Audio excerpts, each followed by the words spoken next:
sobre el combate, el podcast dedicado al enfrentamiento armado. Entrevistas y tertulias con expertos y profesionales en la materia. Sobre el combate, la cultura del enfrentamiento, psicología y la defensa personal.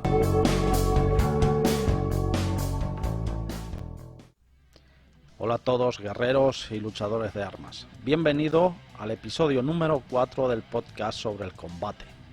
El lugar en el cual compartimos contigo entrevistas y tertulias de diversos temas relacionados con las artes marciales, el enfrentamiento, el preparacionismo, la supervivencia, consejos y sobre todo cómo podemos aportarte valor para tus entrenamientos y el modo de ver el enfrentamiento, contando sobre todo, como bien decimos al principio, con profesionales en diferentes áreas ya mencionadas. ¿Estás preparado para comenzar? En este podcast vamos a descubrir cómo enfocamos el concepto del combate en sus diferentes ramas, ya sea defensa personal, ya sea sparring, ya sea duelo, ya sea combate de grupo, el deporte, etcétera, etcétera. Y es que, como siempre, solemos confundir combate con sparring o duelo deportivo. ¿Cuántas veces se trata de encasillar muchas veces diferentes áreas de las artes marciales cuando hablamos de enfrentamiento? Es importante entender que cuando hablamos de combate, en cualquiera de estas áreas en las que haya un enfrentamiento, combate es igual a enfrentamiento, y de esta forma podemos resumir esta palabra tan abundante en el léxico marcial. Y para ello tenemos a un invitado especial con el cual vamos a hablar de todo este tema, como es José Emilio Vázquez Otero. Hola Emilio, bienvenido. Muy buenas, bien hallado. Muchas gracias por estar aquí en Sobre el Combate. ¿Y qué te parece si comenzamos ya la tertulia? Perfecto. Entonces, bueno, primero como todas los podcasts que hacemos o videoentrevistas, primero presentarte, que eres, una persona que está o que tiene mucha experiencia, ha tenido mucha experiencia a lo largo de su vida también en el campo de enfrentamiento, en diferentes cosas, ya nos irás comentando, y eres uno de los fundadores de lo que es la Escuela Esgrima de Combate. Así que vamos a empezar por eso. Emilio, ¿cómo comenzaste en las artes marciales y qué cosas has practicado? Y después ya pues vendrá la pregunta de dónde has trabajado para tener toda esta experiencia que tienes. Bueno, empezar, pues, como todos los que ya tenemos medio siglo más, pues empezamos inspirándonos, como solo se inspiraba la gente en ese momento, que era en el cine. Cuando había sesión de tarde en el cine todavía, por aquellos tiempos, el fin de semana, y recuerdo costaba 25 o 30 pesetas. Ya corrió el tiempo de aquella, ¿eh? Estamos hablando de mucho tiempo atrás. Sí. Podríamos decir aquello, como decía George Lucas, en una galaxia muy, muy lejana. Vaya. Y bueno, yo desde un principio, como lo que empecé a ver fueron películas de chinos, películas de Bruce Lee, pues a mí se metió en la cabeza que yo lo que quería hacer era Kung Fu. Ya. Y en el colegio donde iba, en los sitios donde muy pocos gimnasios que había, pues lo que había era lo que había en aquella época: karate, judo, y empezaba a llegar así poquito a poco también el taekwondo, aunque todavía no estaba ahí. Y por circunstancias, una persona con la que empecé a trabajar, Carlos Fernández, vino a Santiago, donde yo vivo, y empezó a dar Kung Fu. Un Kung Fu que realmente no era Kung Fu. O sea, lo que era un karate con un poco de folclore, Ya. básicamente. Pero bueno, en el país de los ciegos el tuerto es el rey. Vamos a ver. Obviamente. Después de 2 o 3, no recuerdo si fueron 2, 3 o 4 años trabajando aquí, él en aquella época, recuerdo por los años 80, fue cuando vino Dan Inosanto por primera vez aquí a España. Se han traído Miquel Andaluz, Juan Caballero y demás. Y él fue al primer curso de Dan Inosanto, lo acompañé. Y bueno, allá aquello era una cosa un poco extraña, porque la única entrada que había de información sobre artes marciales pues era la revista Dojo y poco más. Y bueno, karate bushido francesa, que ya tenía un poquito más de nivel y de calidad de divulgación y de información. Y en aquel momento, pues empezamos un poco con lo que era ese trabajo de la Escuela de Aino Santo. Y recuerdo que por aquella época yo ya tenía metido en la cabeza el tema del combate, porque a mí lo de las formas y esas cosas, pues bueno, no es que no me gustaran, pero no me decían nada. Ajá. Y recuerdo que nos juntábamos en una huerta que tenía mi abuelo, cerca de donde vivía, en casa de mis padres, lo que después le llamamos con el tiempo la huerta de los palos. Y allí nos juntábamos 2 o 3 compañeros y muy buenos recuerdos de aquella época, de que cogíamos los palos y hacíamos lo que nos parecía. O sea, se decía, pues venga, intenta pegarme y a ver qué puedo hacer yo con esto. Estamos hablando de palos, no, palillos, porque aquello era lo que se podía conseguir por aquí, que era caña de Manila, y coges ahora uno de aquellos, bueno, llamarle bastones es darle mucha categoría, aquellos palitos en la mano y parece un palillo, acostumbrado a lo que estamos trabajando y cómo trabajamos ahora. Bueno, después de aquella época, pues mi profesor en aquel momento, Carlos, profesor de Kung Fu, se fue a China. Fue de los primeros, junto con Serrato en Madrid, de entablar contacto con la Universidad de Wuhan y empezar a trabajar Wushu. Y con el Wushu empezamos a trabajar Sandá también. El Sandá por aquella época era una disciplina que aquí no se conocía, no se practicaba, estaba comenzando a difundirse y a trabajarse en China. Él consiguió que viniera aquí a Santiago, Shen Yujiu, uno de los creadores del Sandá como disciplina de competición. Y de aquella época es el único papel, digamos, oficial o certificado que yo tengo de algún tipo de práctica de Kung Fu, de Sandá y todo esto, que nos lo dio este maestro, Shen Yujiu. Es un papel en chino que, bueno, tanto puede poner eso como puede poner que estoy capacitado para trabajar en McDonald's, no lo sé.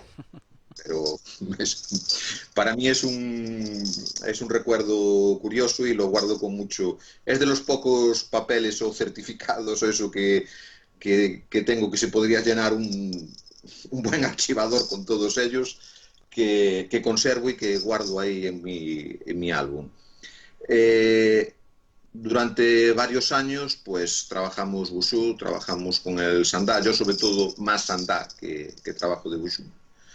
Y dentro del Wushu lo que más me llamaba y tiraba era el Suai Yao, que es el trabajo de la lucha china. Hubo un pequeño lapsus ahí, parálisis de tiempo, porque se intentó entrar en la Federación de Judo, de hecho se llegó a entrar. Las condiciones que pedían en ese momento para mí no eran aceptables.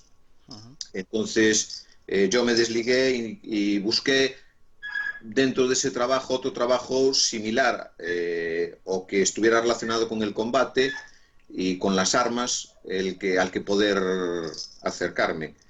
Y por aquella época no existía WhatsApp, no había nada de lo que hay hoy para contactar directamente, ni Skype ni nada. Recuerdo que le escribí una carta a Justo Dieguez, en Valencia, y diciéndole, bueno, lo que yo hacía, los intereses que tenía y que me interesaba poder contactar con él y con la gente que estaba trayendo. Él en esos momentos era una de las personas que traía más gente relacionada con la escuela de Inosanto, Bob Brin, Mark McFan, los hermanos Machado, Steven Benítez, bueno, toda una serie de gente que iba allí periódicamente. Y yo me acuerdo que, es más, él me contestó y me dijo, vale, pues la semana que viene tenemos un curso con Bobrin, vente. Y allá me fui. Y fue el primer contacto que yo tuve con el trabajo de cuchillo, precisamente. Y recuerdo que ese trabajo no tenía nada que ver, en ese momento era un cuchillo, pero no era evidentemente ni Instinct Night Defense, ni Ernest Diablo, ni nada que se le pareciera. El cuchillo que se hacía en aquellos momentos. Aún estamos hablando de años para atrás, estamos hablando de casi 20 años atrás. Sobre los 90 más o menos, ¿no? Sí, por ahí, los 90. O sea, estamos en los 80, estamos en los 90. Y en aquella época, pues recuerdo que a mí me llamó mucho la atención, pues como un señor como Bob Breen, que de aquella todavía no había operado su cadera y cada vez que iba al suelo casi había que levantarlo. Él resultaba muy difícil levantarse. Yo decía, a ver, como un hombre mucho mayor que yo, si lo cojo casi con una mano, casi lo levanto del suelo, es capaz de hacer conmigo lo que le da la gana con un cuchillo.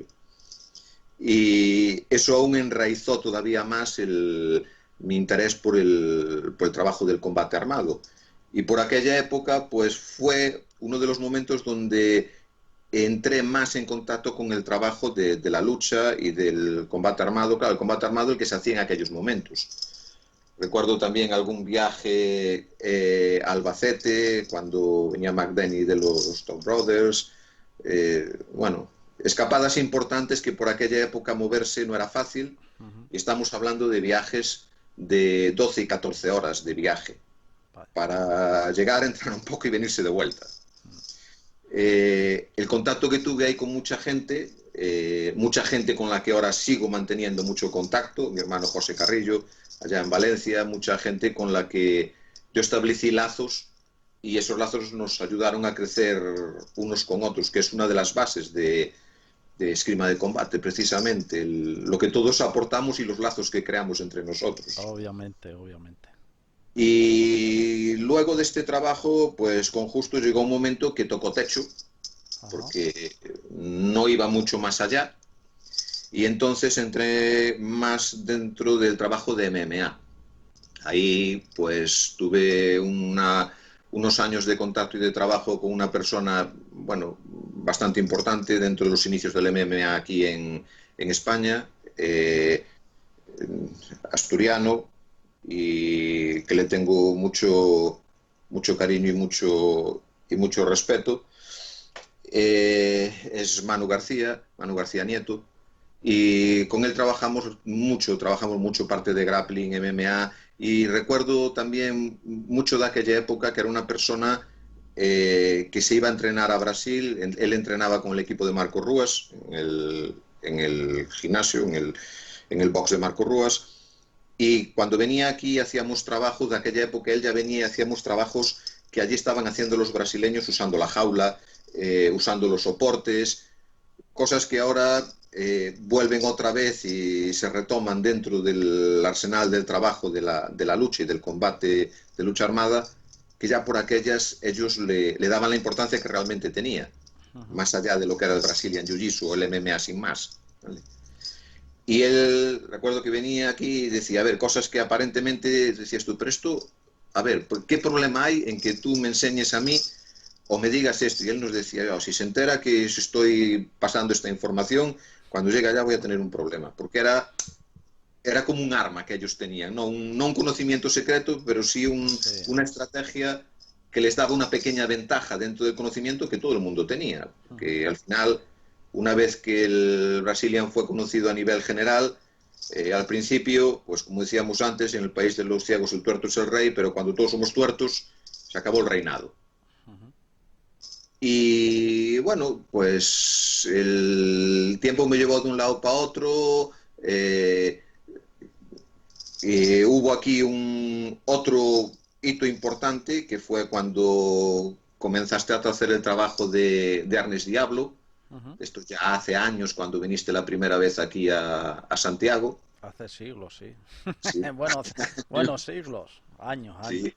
Y ahí ese fue el último clic, ¿no?, que dio ese paso adelante dentro del trabajo de combate armado. A mí en aquel momento me atraía mucho más, y bueno, para que engañarnos, me sigue atrayendo más el acero que el ratán o que el arma de impacto. Pero mi hermano José también estuvo aquí, intentó que entrara dentro de lo que era la parte de ratán y de armas de impacto, que en aquel momento se le daba la importancia que tenía, que no deja de tenerla, pero que era el trabajo de Balintawak. Pero a mí me resultaba no monótono, sino veía que no me llenaba eso, necesitaba Más más caña, leña. más leña, Claro, eso. yo me acuerdo que él decía, venía, me enseñaba el primer bloque, tal, lo trabajábamos, venía otra vez y decía, joder, pero es que pasa, que no lo has trabajado. Yo, sí, macho, pero es que a mí esto de un drill, de repetir para desarrollar una habilidad me parece bien, pero buscar algo más dentro de esto yo no encontraba nada más dentro de ello. Ajá. Y ahí vino el que nos cambió a todos. Obviamente. Ahí vino el que nos cambió a todos. Y vino el que, como cuando te dicen una cosa que tú dices, joder, esto tal, ahí te lo están explicando y tú dices, claro, claro, pero seré gilipollas, no lo habré visto ya. Si soy una persona inteligente y soy capaz de verlo, ¿por qué no lo he visto hasta ahora? Ujú. Pues porque nuestros ojos y nuestra cabeza no estaba preparado para verlo. Ahí está la cosa, ¿no? Que muchas veces decimos que hay cosas que ya has visto, pero que Sí. no estabas preparado para verlo, ni entenderlo. No, no, es que ahí está la cuestión, es el entenderlo. Cuando te das cuenta y te lo están explicando, a veces cuando se lo explicas tú, incluso también a los estudiantes, y le estás diciendo, pero vamos a ver, esto es lo mismo, esto es lo que estás haciendo en tu trabajo básico, esto de aquí, y ellos te dicen, sí, sí, claro, claro, ahora lo veo, pero es que antes no era capaz de conectarlo. Dice, bueno, pues para eso ahí está el programa que se ha desarrollado. Y Emin es una persona muy importante dentro del trabajo que estamos haciendo.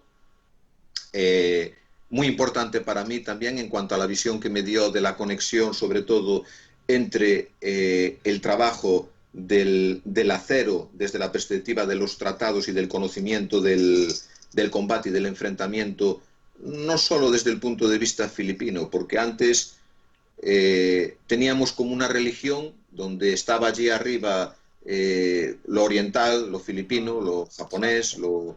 lo de fuera, y nosotros aquí éramos los aprendices que aprendíamos de un maestro que podía dar un salto y subir encima de un pino. Exacto, ahí está la cosa. Bien, pues ahora nos hemos dado cuenta de que los que estamos abajo tenemos el hacha, cortamos el pino y la hostia que se pega el señor de arriba al caer es de pánico. Sí, bueno, para eso también hay que estar preparado, ¿eh? Para tener, para verlo, para verlo. Sí, sí, sí, sí, yo creo que es más una apertura mental Sí. que realmente una capacidad de entender, porque una vez que te lo exponen y empiezas a practicarlo, aunque no lo veas, lo entiendes. Lo que ocurre es que en nuestro mundo marcial hay una cosa que es complicada de enfrentarse a ella y de solventarla, que es como cuando salen las imágenes religiosas, esa corona aquí atrás, ¿no? Sí, Que es el ego. ahí está. Y, Es como algunas veces, bueno, aprendí hace tiempo que cuando descubres una verdad, ¿qué haces? ¿Le sí. echas y tiras para adelante o te callas y sigues como un poco los burros, ¿no? Como decimos. ¿Qué haces? Sí, a ver, es un poco también una cuestión de carácter y personalidad de cada uno. Yo como en mi vida los cambios han sido constantes y en la vida marcial también han sido constantes. Yo recuerdo cuando tenía mi gimnasio en Padrón en aquellos momentos cuando empezamos a trabajar con armas y dejamos el trabajo de MMA, igual que cuando empezamos a hacer trabajo de MMA y trabajo con mano, eh, dejamos de hacer el trabajo de Bushu, incluso el trabajo de Sandai, y dije, señores, esto se acaba aquí hoy, mañana se va a hacer esto otro. Había gente que lo entendía, gente que no, pero yo tenía claro que no podía hacer algo en lo que no creía y no sentía y continuar con ello y al mismo tiempo ir haciendo aquello que yo sí sentía. Sí, sí, sí, eso es algo importante, el ser fiel a uno mismo. Muy importante. Sí, y bueno, lo que quiero decir aquí para los oyentes y los que nos están viendo directamente en vídeo, que bueno, Emilio, aparte de la trayectoria marcial y de que sabe muy bien lo que está diciendo, porque detrás tiene mucha experiencia, porque has trabajado de seguridad, has trabajado en discotecas, has trabajado en correccional, de escolta, etcétera, etcétera. O sea que cuando dice algo como todos los que vamos trayendo, es porque sabe lo que está diciendo. A ver, yo recuerdo una conversación hace unos años con Emin, donde hablábamos del tema bueno, el tema de seguridad y de algunos temas relacionados bueno, con el combate a otro nivel que no era el nivel de marcial directamente, ¿no? Y, y los dos hablábamos de algo y hace poco lo volvimos a comentar cuando hablamos de esa otra vida. Ujú. Es decir, ahora mi vida está, bueno, es de otra manera. A mí cuando me preguntan qué trabajas, yo ahora mismo trabajo en banca, soy un empleado de una entidad financiera y aparte está mi vida y mi pasión, que son el combate armado, las artes marciales, todo lo relacionado con combate. Pero atrás ha quedado una vida que ha dado una experiencia y que ha dado una serie de conocimientos, algunos de los que se puede hablar, otros de los que no y otros de los que no se quiere hablar. Pero sí, he trabajado en seguridad privada, he trabajado a nivel de escolta en locales de noche llevando equipos de seguridad, en trabajo de escoltas personales con personas, centros de detención y de retención. Todos ellos en todo momento te han transmitido algo de lo que para mí realmente es el combate y lo que significa combate para mí. Y es que hay que sobrevivir. Y sobre ello vamos a hablar ahora, sobre el combate en sí. Y bueno, ya que hemos llegado a este punto, Emilio, vamos a lo que lleva, aparte de que te conozca la gente más en profundidad, aunque ya te conoce muchísima gente, o sea, es una cosa. Vamos a lo que es el tema de esta tertulia, que es la palabra ¿qué es combate? ¿Cómo se podría definir el combate en sí? Bueno, el combate, para mí más que una definición es un sentimiento, es una emoción. Definir combate no es fácil, o sea, no es difícil. Un combate es un enfrentamiento donde ambas partes intentan conseguir una ventaja y el éxito en el enfrentamiento, herir sin ser herido, que es una frase que se utiliza mucho dentro de la destreza. Entonces, para mí la parte importante del combate es el sobrevivir. No es simplemente ganar un premio o conseguir un resultado positivo en un enfrentamiento, porque el combate no es solo un enfrentamiento, el combate es todo lo que rodea al enfrentamiento, porque el enfrentamiento en sí es simplemente dominar a una persona o que no te dominen, pero alrededor de esa situación hay un contexto. Uh-huh. Entonces siempre Que decimos, eso es importante, vaya. sí, siempre decimos que lo que define al combate es el combate en sí. Uh-huh. Tú llegas a él con un repertorio, llegas a él con unos recursos, con unas herramientas, con un arma o con varias armas, con distintas herramientas según la situación de cada uno Uh-huh. y con un conocimiento para usarlas o no, simplemente las llevas sin ese conocimiento. Pero lo que pone las normas del combate es el propio combate, es la situación y es el contexto. Y no hay dos situaciones iguales, no hay dos contextos iguales, porque igual que cuando decimos que si haces lo mismo que hago yo esperando los mismos resultados que yo, algo estamos haciendo mal porque tú no eres yo. Es decir, mis emociones en ese momento, mi actitud hacia el combate es la mía y la de otra persona es la suya. Todos compartimos una base, compartimos una formación, compartimos unas herramientas, compartimos una estructura y compartimos una visión. Pero todo eso, cuando llega el combate, todos estos apartados, cuando llega el combate, hacen así y esto es lo que manda. Uh-huh. Obviamente, incluso la vida es un combate continuo, porque se trata de sobrevivir y vivir, claro. Sí, sí. Y cuando has estado en situaciones donde has visto que, pues que tu vida o tu integridad o la de otra persona han peligrado y realmente han estado en peligro, o sea, cuando literalmente, bueno, casi te has venido al suelo. Yo me he caído al suelo en alguna situación, no en la propia situación, sino después de ella, de miedo, nervios, tensión y de bajón de adrenalina. Estamos hablando de caerte literalmente, caerte, desplomarte. Ujú. Por la tensión, obviamente, Por, lo que... por la tensión, evidentemente, y por la situación en sí. Yo he visto gente mearse y cagarse de miedo, y estamos hablando de algo literal. Sí, sí, sí, sí, sí, No, no, no cierto. es una manera de hablar. No es una Mm. manera de hablar.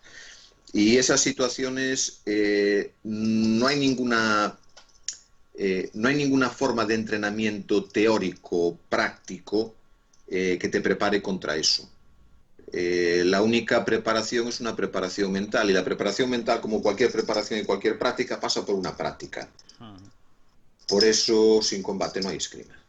Obviamente, pero también no hay nada, ¿no? Y en esto podríamos, por ejemplo, en este apartado, dentro de esta parte de combate, por ejemplo, yo muchas veces digo que hablamos combate, que combate es todo, ¿no? Todo aquello que tiene un enfrentamiento, como tú bien dices, lo que lo rodea, porque es la parte psicológica y mental, y el contexto, cómo se va produciendo y demás. Pero, por ejemplo, vamos a definir varios apartados como es se podría definir como combate a lo que te voy a ir diciendo, ¿no? Sí. Por ejemplo, el duelo, que puede ser deportivo, uno a uno, porque ya se sabe que uno está en un duelo. Luego tenemos la parte de defensa personal, que aquí la pregunta es, ¿podría haber defensa o saber defensa personal, entre comillas, si no estás acostumbrado al enfrentamiento? Y luego, obviamente, la parte grupal y todo. ¿Cómo podríamos, cómo lo voy a decir? Eh, estas diferentes categorías, ¿englobaría todo combate o hay que definirlas según la situación? A ver, el combate desde el punto de vista de enfrentamiento, estamos hablando del combate como entrenamiento práctico, como Ujú. entrenamiento teórico o táctico, puede englobarlo todo. O sea, el duelo al final es lo que te permite superar una barrera personal de entrar al enfrentamiento. Uh-huh. Pero el duelo como tal no es combate, porque el duelo está arreglado. Hay una limitación de espacio y de contenido. La persona o personas que se enfrentan están predefinidas, no hay elementos ajenos que vayan a introducirse en el enfrentamiento de repente. Está todo mínimamente controlado, por lo menos controlado en aquellos apartados en los que tú tienes conocimiento para enfrentarlo, ¿vale? Uh-huh. La parte práctica, la parte de dominio de la técnica de combate armado del tipo que sea, de dominar el arma, de dominar tu cuerpo, desplazamientos, distancias. Todos esos elementos son importantes para el combate, pero eso no convierte al duelo en combate. Claro, se podría decir que es un sparring y el sparring sirve para desarrollar habilidades y conocimientos, Exactamente, ¿no? es más una herramienta. Por un Exacto. lado, el duelo como duelo, sin llegar a ser sparring, porque el duelo digamos, es un paso un poco por delante del sparring. Uh-huh. El sparring es un combate controlado. Uh-huh. Controlado en el sentido de que o bien las partes ponen una limitación a la hora de finalizar esa práctica, o bien las partes ya de entrada lo que buscan es practicar determinados recursos que tengan para ver si funcionan o no funcionan, o es un sparring a nivel de coach, donde uno de los participantes ayuda a otro a mejorar sus habilidades. Uh-huh. En el duelo hay una parte emocional que es importante, es decir, cuando tú estás dentro de un duelo, eh, el oponente no es un compañero, no es alguien que trabaja contigo, es algo que hay que eliminar, hay que borrarlo de delante. Uh-huh. Es una actitud más próxima a lo que es... hay un libro que a veces mencionamos, que lo mencionamos mucho, que es el de On Killing. On Killing, exacto. Sí, y a mí me gustó, aunque hay muchas críticas sobre el título que pusieron a la versión española, ¿vale? Que es Matar. matar. En el duelo hay un concepto importante que es ese concepto. El duelo no solo es enfrentamiento. Si solo es enfrentamiento es sparring, no es duelo.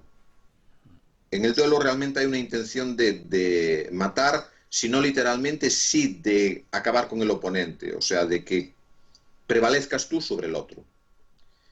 El sparring es más una práctica de aprendizaje y de adquirir habilidades para el combate.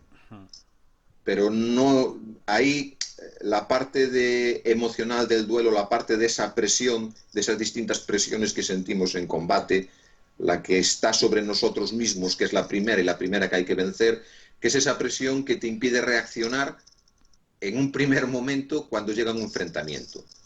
Porque al final la mayor parte de la gente somos buena gente, todo el mundo es bueno, ya lo dijeron los Summers hace muchísimos años.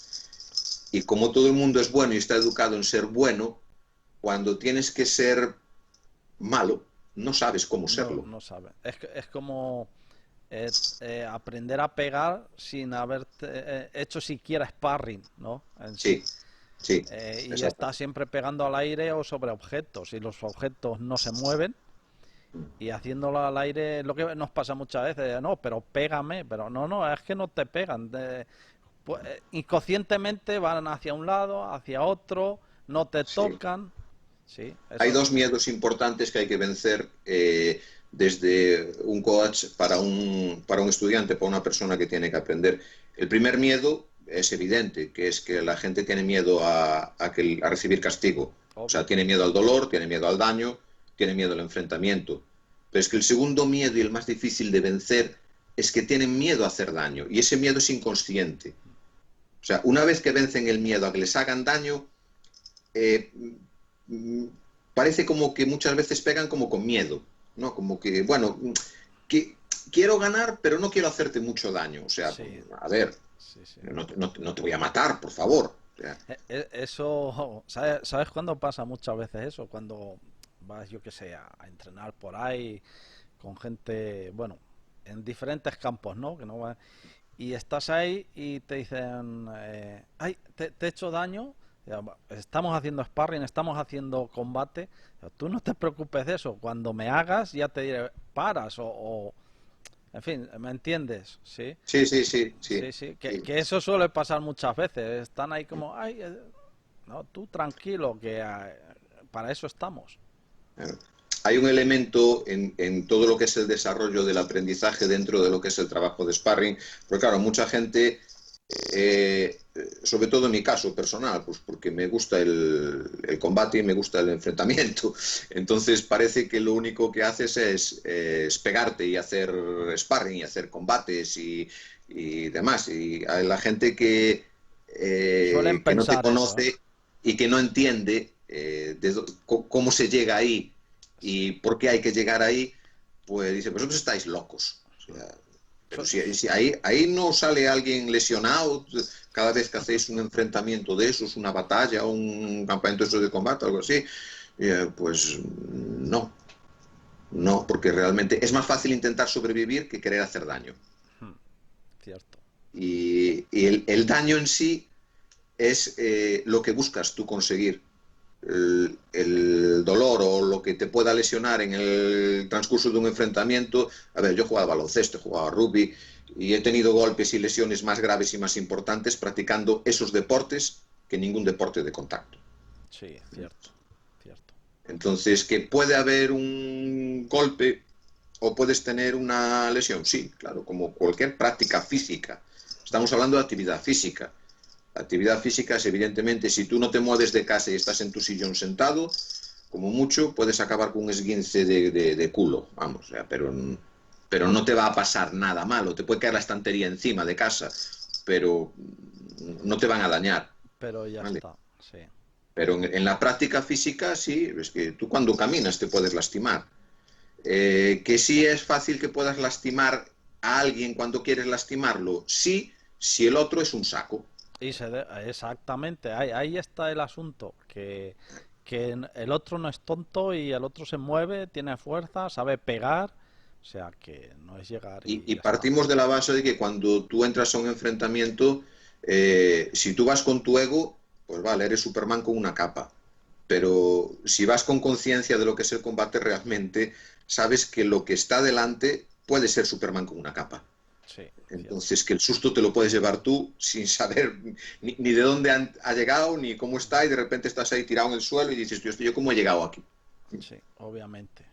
Obviamente, como todo, antes de llegar ahí, pues hay un trabajo de base, como todo. Es lo que dices tú muchas veces, o como en una entrevista que me hicieron, digo, vosotros estáis viendo la parte final, Sí, pero antes no es llegar ahí como loco y venga, le pones esto y te pones a pegarte ahí porque sí, no, porque por ejemplo, como decimos muchas veces, las protecciones está bien para pegarse, pero también son cojones de plástico, o sea, no, si no sí, tuvieras nada no pelearías igual, entonces la mentalidad a la hora de hacer sparring, combate, el tal, es pensar que no llevas nada, con un mínimo de eso. protección, incluso.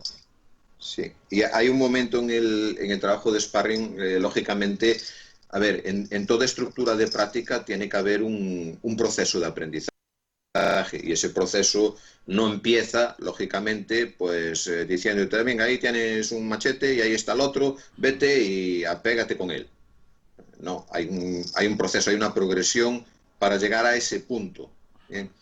Entonces, en ese proceso, una de las herramientas que más utilizamos es el palo de ratán de 90, porque es un arma, bueno, es una herramienta universal que engloba características de muchas armas en muchas distancias y Cierto. ayuda a mejorar las capacidades de la persona para entrar dentro del combate, no solo del combate individual, sino del combate de grupo también, ¿vale? Que añade muchos más elementos al combate simple en sí.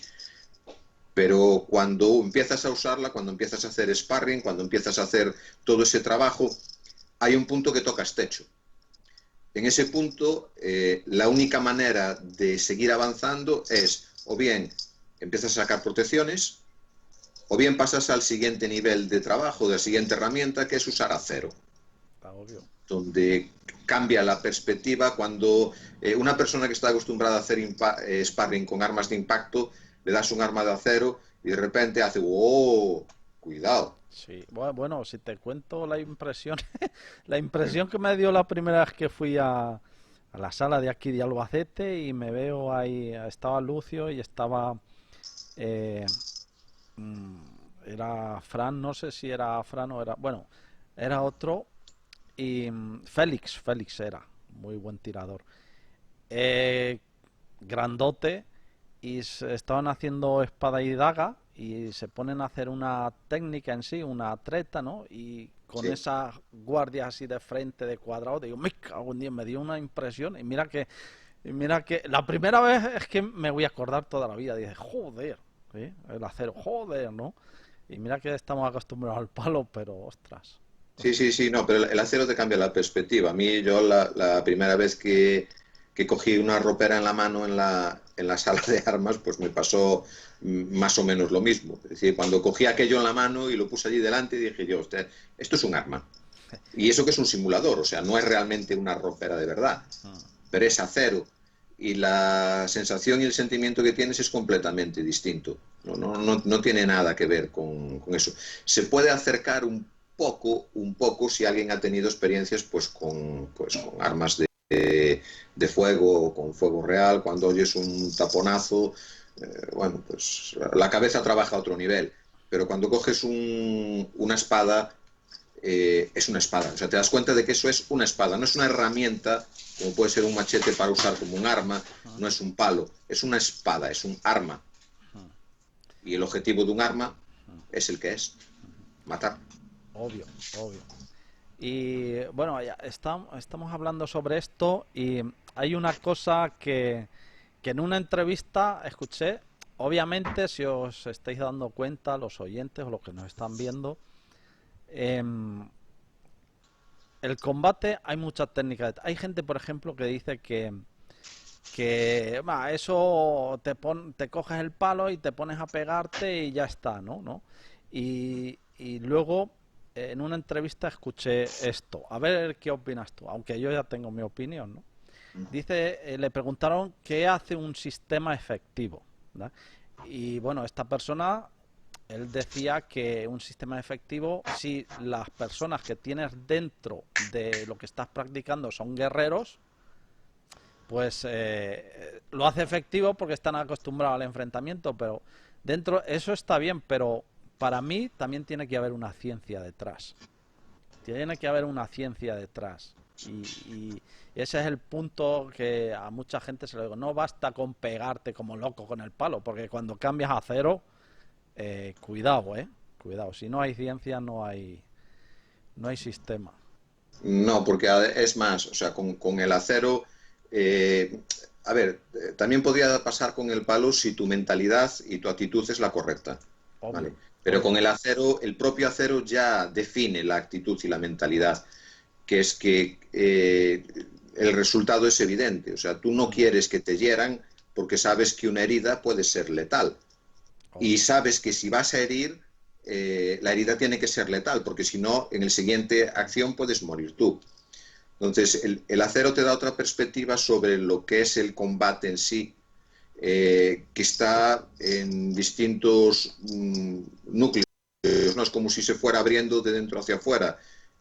Una parte es el oponente, es la persona, otra parte es el arma, y la otra parte que lo engloba todo es todo el conocimiento que hace que eso funcione.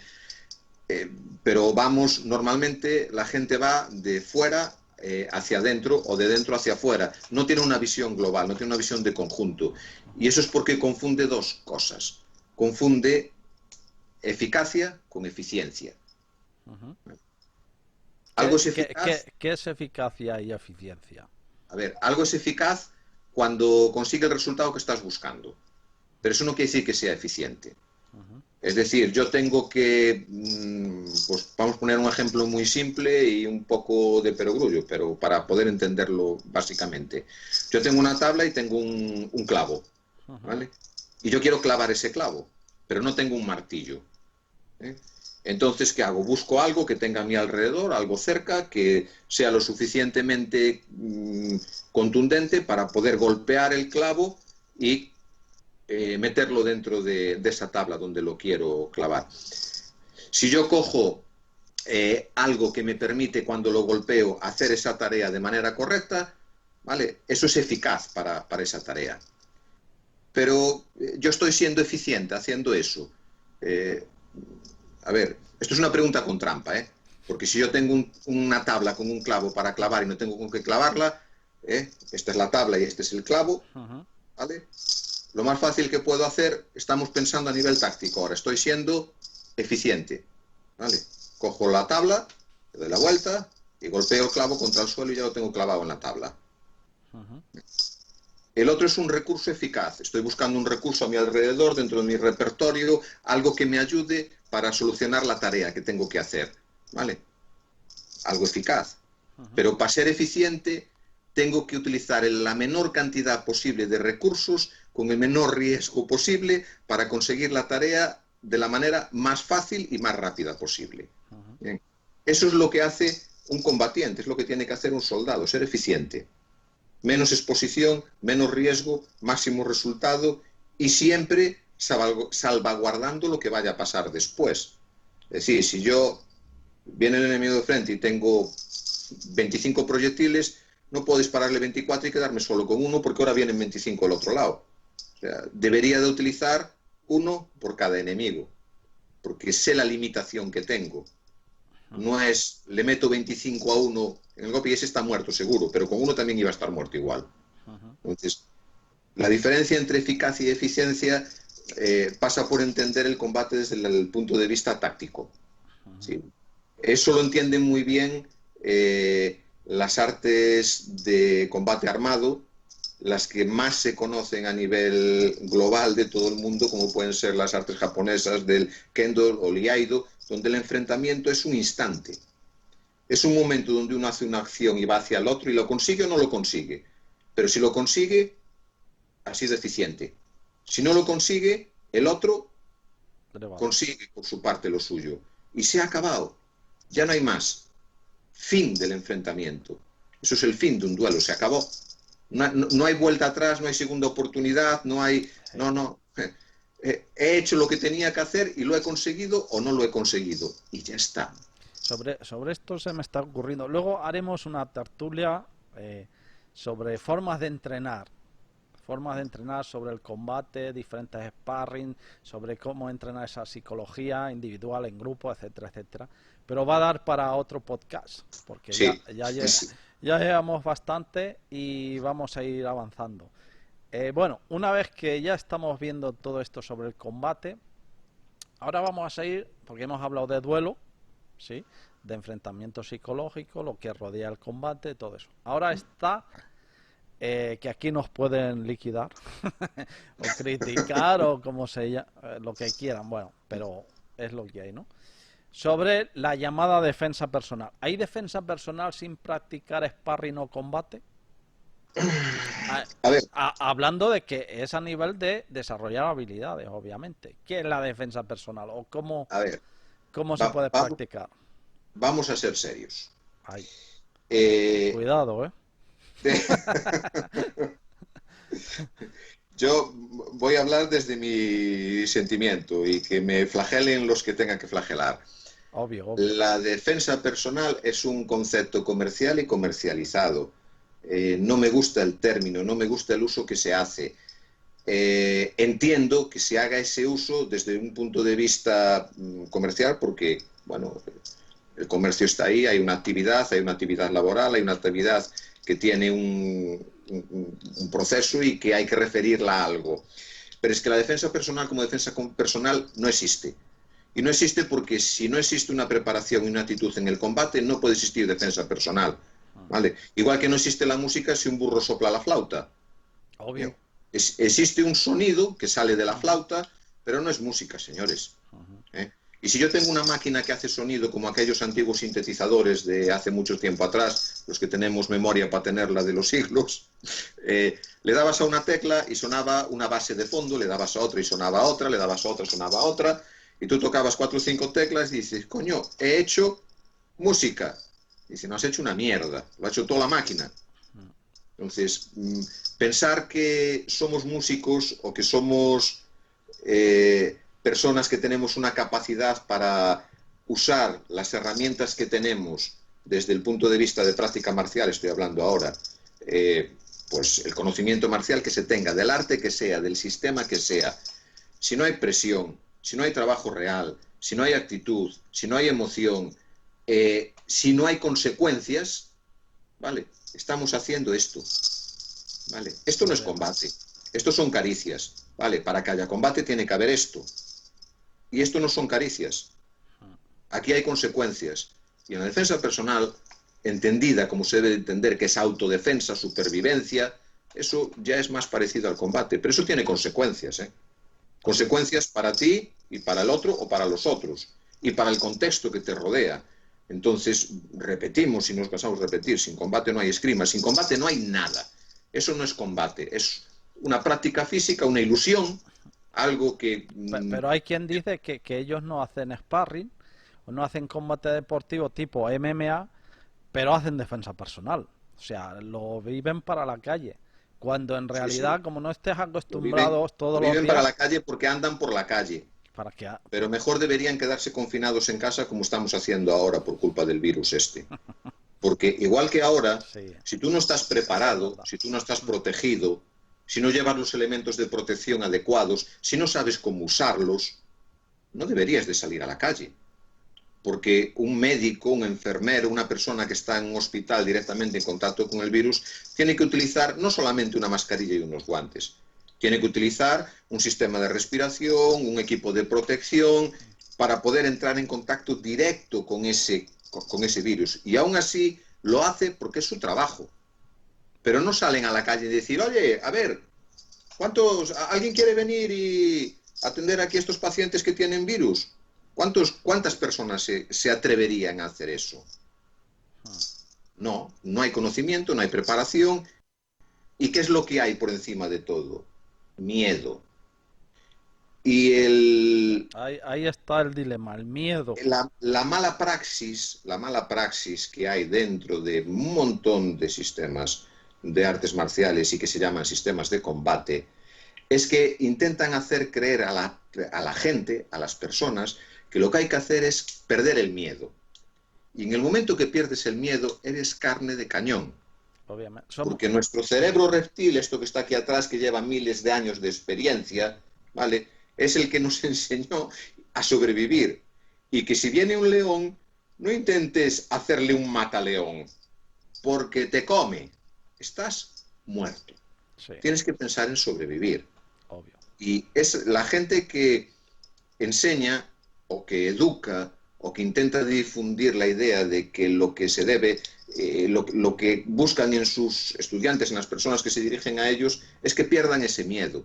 El miedo no hay que perderlo, el miedo hay que aprender a manejarlo, no perderlo.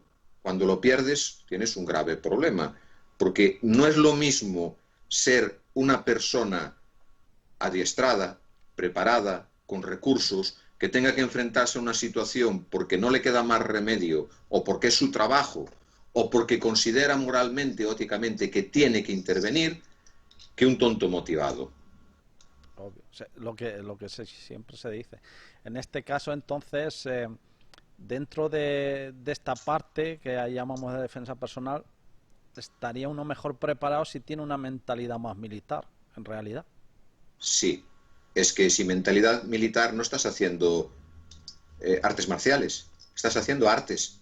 Eso Pero es, arte es el exacto. ballet clásico, arte es tocar la guitarra y arte pues es cualquier tipo de deporte y práctica, pero no por eso es marcial.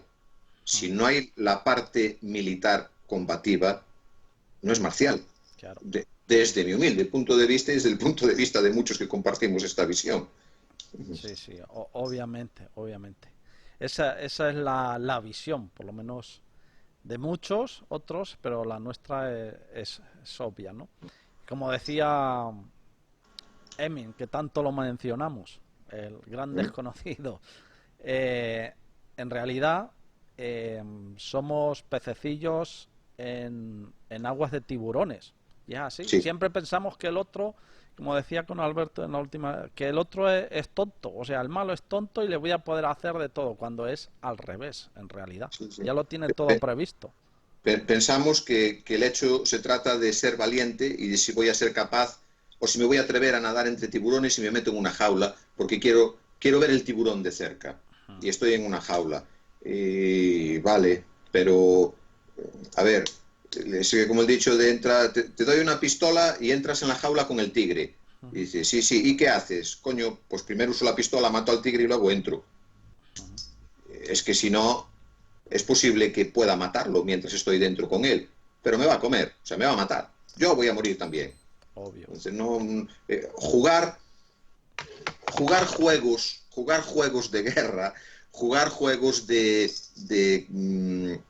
intentar creerse que uno es un soldado, un combatiente, las películas hacen mucho daño, los juegos de guerra y de enfrentamientos que hay de plataformas audiovisuales también.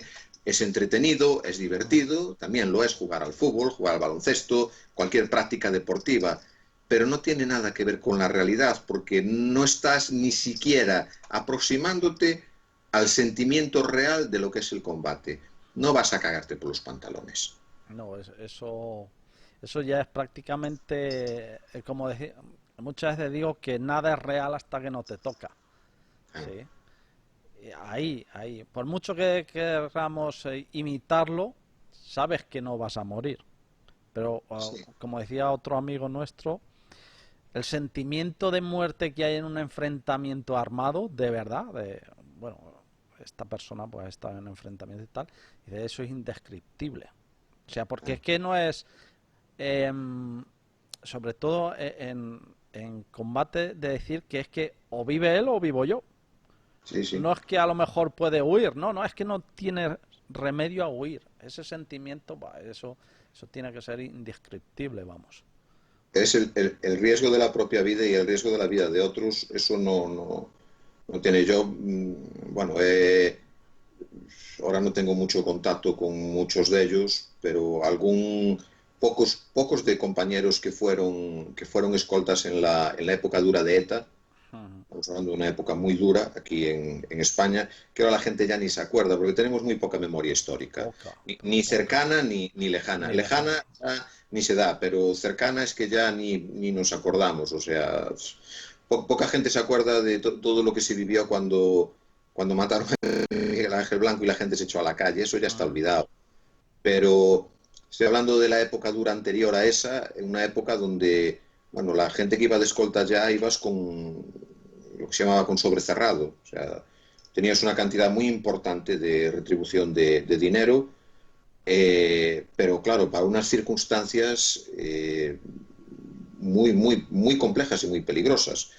Te cuenta que, por ejemplo, un escolta de una juez allá en el País Vasco implicaba que la persona, el VIP protegido, cambiaba de recorrido cada día, cada 2 días, de coche cada 2 meses, de residencia cada 6, de rutas, de rutina, y lo único que había entre esa persona y los que querían hacerle daño, matarla, era el escolta. O sea, Obvio. el escolta sabía que si había un intento contra su protegido, lo primero que tenían que hacer era matarlo a él. Claro. Y lo primero que tenía que hacer era interponerse delante de esa persona. Esa presión psicológica, esa tensión que te da el combate, no se tiene sin pasar por ella. Y con una práctica simplemente en el gimnasio o en tu sala de entrenamiento, donde estás con tus compañeros, gente con la que después te vas de cervezas, y no se acercan ni con mucho a nada de eso. Ni siquiera cuando hacemos los campamentos y las batallas internacionales, se llega a acercar mucho. Sí te aproximas un poco, porque ahí la camaradería, la necesidad de entender de que lo que te rodea y quien te rodea es lo que va a marcar la diferencia de entre tener un resultado positivo o O negativo. negativo. Ah, y ya vamos a ir para la recta final. Porque esto puede dar para otros muchos podcasts, No, que ya, tiramos de la lengua más. Hay muchos temas que tratar hay aquí. muchos Mucho. temas y está siendo muy interesante, la verdad. Em, para todos aquellos que se quieran iniciar en esta parte que es real, pero no es real, porque al final, como decimos, ¿cómo puede iniciarse dentro del propio sparring con ese miedo a lesionarse? Por ejemplo, uno de ellos, el combate deportivo, ¿te podría desarrollar también un poquito esto? Porque estás haciendo un combate deportivo, pero contra gente que no conoce. Porque siempre lo estás haciendo con gente que conoces. La incertidumbre no es la misma que incluso a los puntos. Vamos a ponerle lo más Mira, light a los puntos. sí. Tú nunca sabes el resultado. El- la parte deportiva, hay una parte lúdica, evidentemente, que en cualquier práctica y sobre todo hablando a aquellos que tienen una actividad profesional relacionada con lo que están transmitiendo, que no pueden obviar. O sea, si no hay una parte lúdica, la gente dice, ¿tú a qué vas? Yo voy a que me peguen y a pegarle a alguien. Dice, no, bueno, hay una parte en cierta medida que puede ser lúdica, pero hay que entender que la parte deportiva, lo que busca un deportista es ganar, ¿vale? Y para ganar buscas la mejor ruta, la más fácil, y que la mayor parte de las veces esas rutas no tienen nada que ver con un enfrentamiento, ya no digo un enfrentamiento real, sino un enfrentamiento de combate, y sobre todo de combate armado. Sí, sobre De todo la, los que llevan demasiadas protecciones y van a lo Sí, loco. cuando se llevan demasiadas protecciones, cuando las normas y las reglas marcan unas directrices y una limitación, porque al final la base del deporte, de cualquier deporte, es que no haya daño a la integridad física de los practicantes. Entonces puedes asumir una lesión, pero la propia práctica no puede implicar buscar un daño sobre el oponente. Eh, Hace poco, pues participé en un torneo de esgrima histórica en la parte de ropera. Y recuerdo perfectamente que, bueno, de los que fuimos en la sala, yo no llegué a semifinales, no pasé de ahí. Mi objetivo, evidentemente, no era ni siquiera ni participar, sino ver un poco cómo era la experiencia desde la perspectiva dentro del trabajo de EMA, de las artes históricas, a nivel de competición, cómo se estaba viendo. Eh, bueno, fue una experiencia gratificante en general, con cosas buenas y con cosas malas, pero con lo que más me quedé de toda la experiencia esta fue que al final del torneo se acercaron a varios de nosotros, miembros de otras salas, de otros grupos, y nos decían que les había resultado muy difícil, muy complicado tirar con nosotros desde el punto de vista deportivo. No estamos hablando de la parte técnica o de dominio del arte, sino porque personalmente cuando tirábamos la perspectiva de trabajo en la sala es una perspectiva más marcial, no deportiva. Entonces, cuando ves tirar a la gente que tiene una perspectiva deportiva, busca el punto. Hay puntos que tienen un nivel más alto de puntuación, otros más bajo. Es decir, deporte es deporte. Si la forma de ganar es conseguir más puntos, lo que busco es el punto. Y si para el punto tengo que sacrificar que me hubieran matado, no me importa, porque no estoy pensando en que me estoy arriesgando. ¿Vale? No pienso en lo que hago desde el punto de vista marcial. Lo pienso desde el punto de vista de conseguir el premio, que es ganar y conseguir más puntos que el oponente. Eh, a los que tiraban desde el punto de vista deportivo, cuando utilizábamos los principios de la destreza, el dominio de la línea central, no ceder, controlar la distancia, buscar dominar el arma del oponente, les costaba mucho entrar. ¿Por qué? Porque no había juego, no había baile. Claro, claro. Entonces, eso que suponía mucha dificultad para ellos para conseguir lo que estaban buscando, que eran sus puntos y su ventaja en ese momento de intercambio. Como no se buscaba el intercambio más que cuando se pensaba que se iba a conseguir una ventaja y no arriesgando integridad, es decir, yo no voy a arriesgar porque vaya en una pool en diferencias de yo tenga 4 puntos y el otro 1, y sepa que con un tocado más consigo 6 y gano la pool, pues a que me hagan un tocado, me da igual que me hagan un tocado en la cabeza que vale 3 puntos, porque con la diferencia y la ventaja salgo ganando yo y gano. No, señor, yo estoy muerto. O sea, es la mentalidad. ¿Eso qué conlleva? Que no vas a ganar. Pero no vas a ganar la competición, evidentemente, porque no entras en el juego. Y el deporte es un juego. Entonces, desarrolla atributos que tú puedes utilizar después en el combate. ¿Vale? Atributos físicos, atributos de cualidades de movilidad, agilidad, reflejos, dependiendo del deporte, dependiendo de la práctica, pero solo son atributos. O sea, no llegas al combate a través de una competición deportiva ni de combate. No. Obvio, obvio. No. Obvio. Y por ejemplo, en deportes tipo pleno contacto, ya sea MMA, obviamente con sus reglas, ¿no?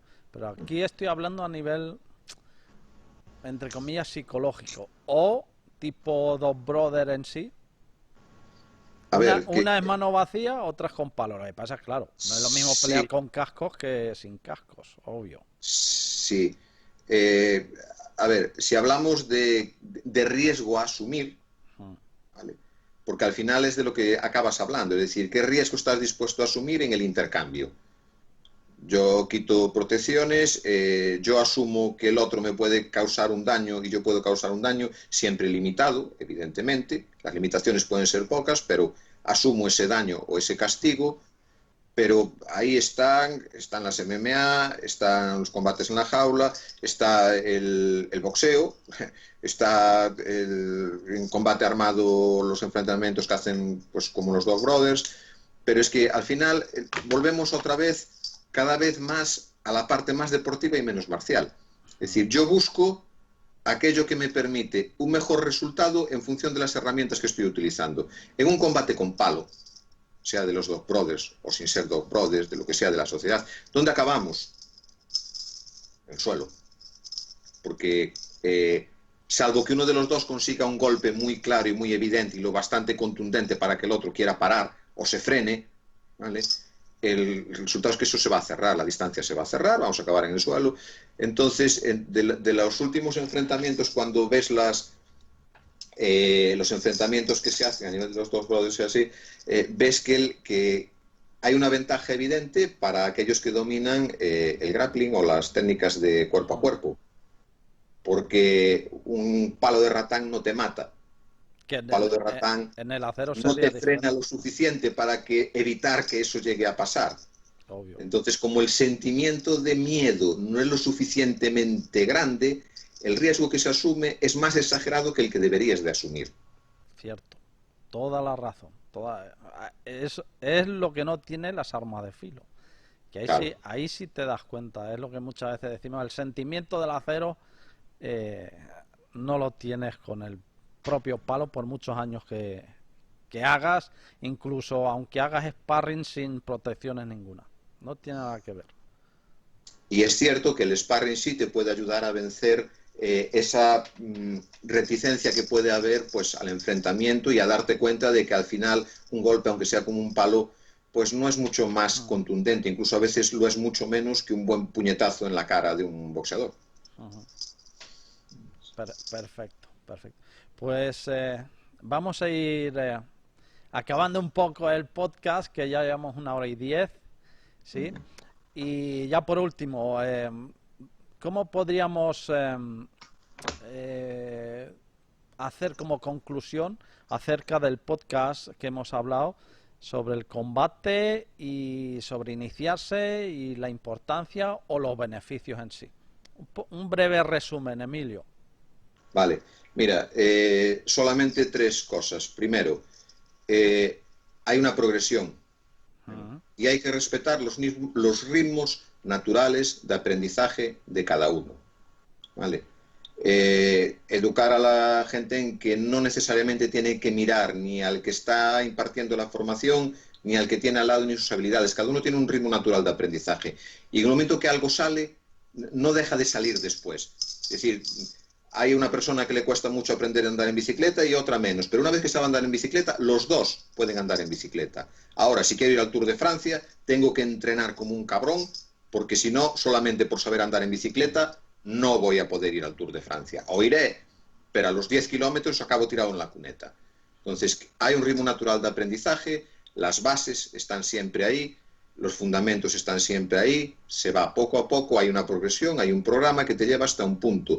Y hay una parte en ese punto donde tú no tienes por qué ir al Tour de Francia, pero andar en bicicleta no es hacer spinning, ni es andar en una bicicleta estática. Hay que coger la bicicleta, salir a la calle, ir al monte y andar con ella en todas esas circunstancias. Eso ¿Vale? me gusta ese ejemplo. Está perfecto. Muy bueno, muy bueno. Sigue, sigue, Emilio, que te interrumpí. Nada, eso, que hay que coger todas esas circunstancias y luego coger tu bicicleta y no andar solo con ella, sino salir con los amigos a andar, porque cuando vas por el camino con el monte tú solo, no te importa, tienes todo el sitio para ti, todo el sitio, el monte es tuyo. Sí. Pero cuando vas con 2 o 3 más por el camino, hay que tener cuidado, no estorbar al compañero, que no tirar a otro contigo, que tú te caigas y no se caiga otro también. Sí. Entonces, eso forma parte también, es el siguiente paso dentro del proceso de aprendizaje. El concepto de arte marcial 1 a 1, ¿vale? No es mi concepto. No, la raíz no es esa en realidad.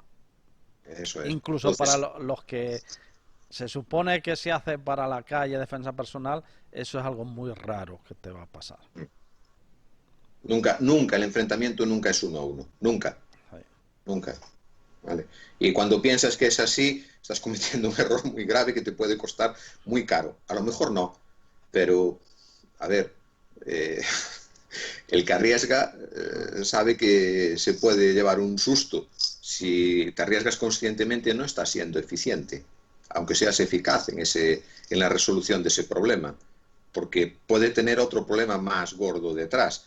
Esa es la imagen aquella de la película de Harrison Ford, de Indiana Jones, cuando le sale el árabe este con la Sí, espada, sí, sí, a ver. y él saca la pistola y pum, lo mata, como diciendo, mira, que, a ver, ¿a dónde vas con ese pincho aquí, hombre? Y de repente él cae y aparecen como otros 15 o 20 detrás corriendo a hacer y dice, no, no, shit, carretera, macho, que esto no, aquí no lo arreglo a tiros. Pues es así, detrás siempre hay algo que no estás viendo, ¿vale? Y ahí hay una frase que se repitió mucho en uno de los campamentos de combate aquí en Galicia el año pasado, que era busca lo que no ves, Sí, sí, sí, sí, recuerdo, sí. busca lo que no ves, porque hay algo que seguro, seguro no estás viendo. Y ese es el verdadero problema en combate, cuando tienes que enfrentarte a él. Lo que ves está ahí. ¿Tienes recursos o no? Eso ya es otro problema distinto, pero lo que no ves, y siempre hay algo que no ves, siempre, siempre. Y en las batallas lo hemos visto. Obvio. Sobre todo, ¿te acuerdas la primera batalla en uno de los enfrentamientos que teníamos una táctica preparada, estábamos perfectamente coordinados para hacerla? Llegamos allí al terreno de enfrentamiento y resulta que hubo que cambiarlo todo en, en 2 minutos Décimas. porque lo que se suponía que iba a pasar No pasó. no iba a pasar de ninguna manera. Cierto, cierto. Esa es la cosa, que de eso también podemos hacer otro podcast de los enfrentamientos en grupo, en fin, contexto, etcétera. Pues nada, Emilio, hemos llegado al final. Muchas gracias por todo. Creo que los oyentes pues ya te han conocido más en este plano, sobre todo todas las conclusiones respecto al combate y la importancia que hay para entrenar artes marciales.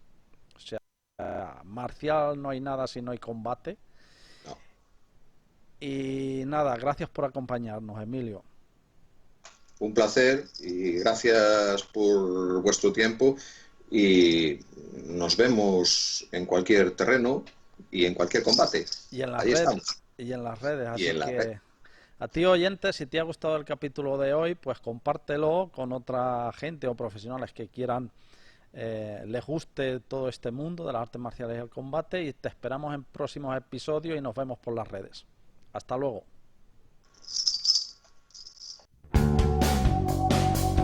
Sobre el combate, el podcast dedicado al enfrentamiento armado.